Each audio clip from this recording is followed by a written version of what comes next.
প্রিয় দর্শক শ্রোতা সবাইকে আসসালামু আলাইকুম। আজকে 18 তারিখ রোজ বুধবার। আজকে জানিয়ে দেবো আজকে পেঁয়াজ এবং আলুর পাইকারি বাজার দর। আর তার আগে যদি আপনার ইউটিউব চ্যানেল নতুন হন অবশ্যই চ্যানেলটি সাবস্ক্রাইব করবেন এবং পেজ হয়ে থাকলে পেজটি ফলো দিয়ে রাখবেন। দর্শক, আপনি কোন জায়গাতে ভিডিওটা দেখছেন তা কিন্তু অবশ্যই কমেন্ট করে জানাবেন এবং আপনার এলাকায় পেঁয়াজের বাজার কত যাচ্ছে তাও কিন্তু অবশ্যই কমেন্ট করে জানাবেন। দর্শক, সম্পূর্ণ ভিডিওটি দেখতে থাকুন এবং আজকের পেঁয়াজ এবং আলুর পাইকারি বাজার দর সম্পর্কে জানুন।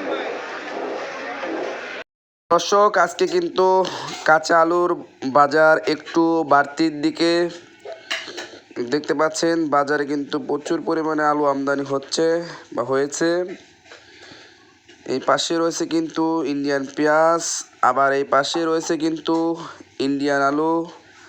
ইন্ডিয়ান আলু আমদানি হওয়ার কারণে কিন্তু বাজার একটু কমে গিয়েছিল। এখন মোটামুটি আজকে বাজার একটু স্বাভাবিক।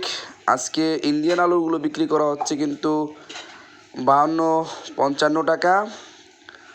আর যে দেশি আলুটি রয়েছে এগুলো হচ্ছে কিন্তু দিনাজপুরের একবারে দেশি আলু, সেগুলো কিন্তু আজকে বিক্রি করা হলো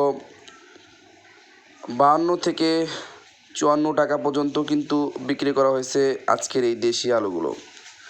পাশাপাশি আজকে এই নাসিক ব্র্যান্ডের পেঁয়াজগুলো বিক্রি করা হচ্ছে 60 টাকা কেজি। আর যে চায়না রসুনগুলো দেখতে পাচ্ছেন সেগুলো কিন্তু আজকে বিক্রি করা হলো 200 টাকা কেজি। তো দর্শক, বুঝতেই পারছেন পেঁয়াজের বাজার একটু কমতির দিকে আর আলুর বাজার একটু বাড়তির দিকে। দর্শক, এই হচ্ছে আজকে আলু এবং পেঁয়াজের বাজারের আপডেট। তো পরবর্তী আপডেট জানতে চাইলে অবশ্যই কিন্তু চ্যানেলটি সাবস্ক্রাইব করে রাখবেন। প্রতিদিন কিন্তু এই চ্যানেলের মাধ্যমে আপনি ভিডিও পাবেন। ধন্যবাদ সবাইকে সম্পূর্ণ ভিডিওটি দেখার জন্য।